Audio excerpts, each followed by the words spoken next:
Mi nombre es Claudia Patricia Benavides Chamorro, soy estudiante de Administración en Salud Ocupacional de tercer semestre de la Corporación Universitaria Minuto de Dios.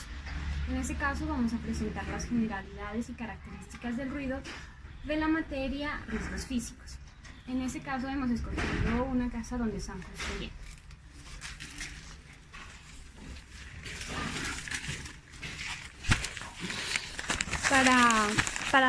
Para dar las primeras características del ruido, vamos a definir que tiene una gama de diferentes características físicas, pero no solo se convierte en ruido cuando tiene un efecto indeseable sobre las personas, y ya sean psicológicas o fisiológicas. El ruido ambiental se refiere al ruido que puede afectar nuestros alrededores e incluye ruidos de la construcción, como en este caso.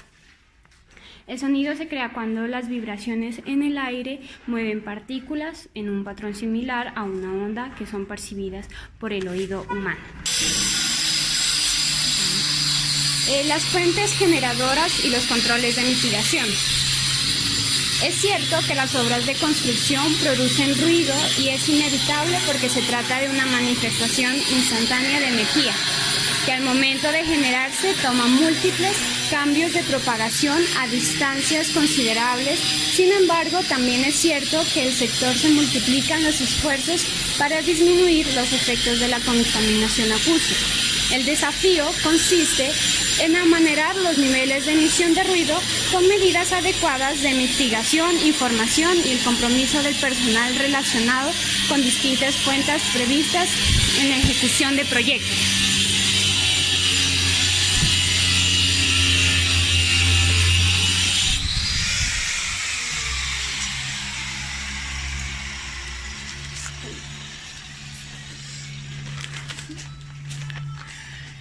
En las principales fuentes generadoras de ruido en la construcción se encontraron martillos rompedores, cortadoras y trabajos de terminación.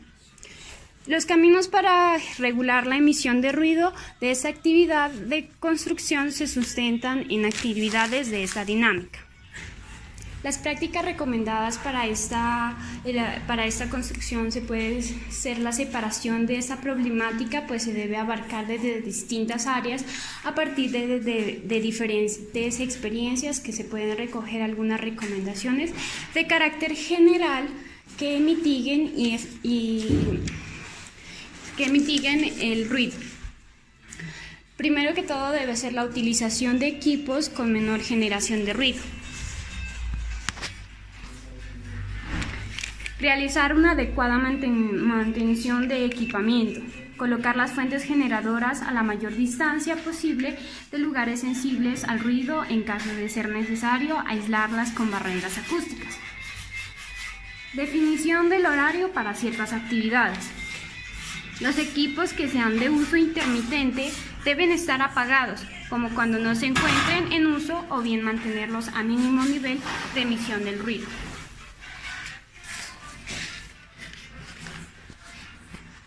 Proporcionar adecuada información a los empleados sobre la necesidad de minimizar la emisión del ruido en sus actividades. Esto debe ir acompañado de una supervisión efectiva.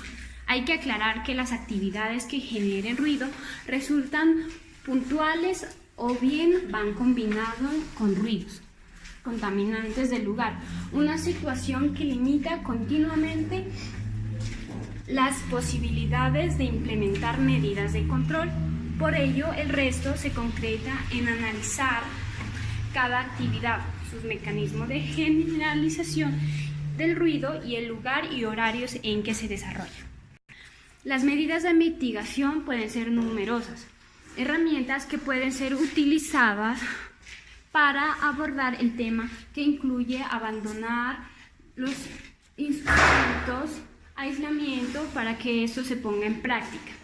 Las principales medidas de mitigación son la atenuación por distancia, el uso de materiales amortiguadores y reductores de ruido y los instrumentos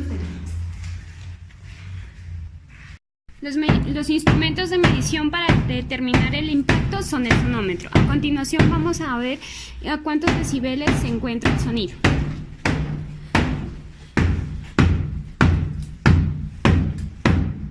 De acuerdo a los valores permisibles para la exposición ocupacional al ruido son los siguientes. Para la exposición durante 8 horas son 85 decibeles. Para la exposición durante 4 horas, 90 decibeles A. Para exposición durante 2 horas, 95 decibeles A.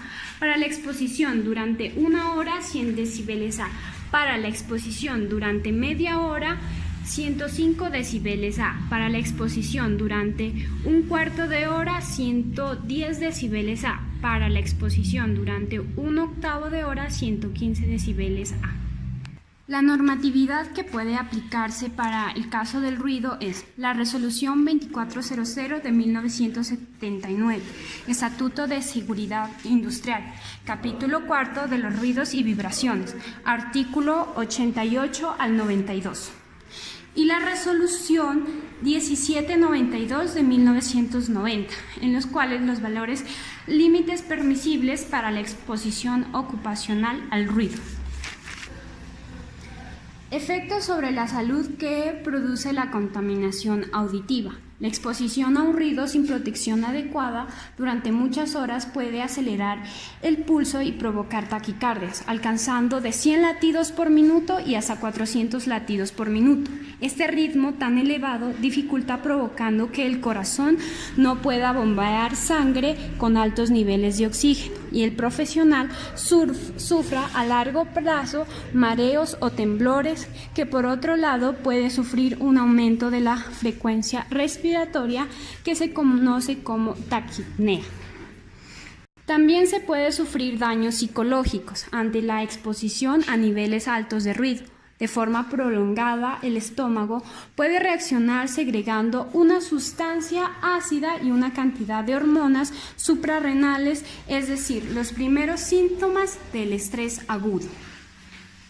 También se pueden sufrir daños psicológicos, la dificultad para concentrarse, se puede aumentar el nivel de ansiedad, la exposición al ruido de forma prolongada ocasiona irritabilidad, trastornos del sueño y sus consecuencias como fatiga o depresión, enfermedades derivadas de la pérdida auditiva como el tinnitus o zumbido del oído. Hipoacusia sensorial por el ruido provoca una disminución progresiva de audición. Cualquier profesional que no lleve los equipos de protección personal indicados para proteger el oído y esté expuesto al ruido permanentemente puede sufrir una enfermedad. Me despido no sin antes recomendarles que sean usados los elementos de protección personal, en este caso con el ruido, utilizar orejeras y tapones de goma para mitigar el ruido. Gracias.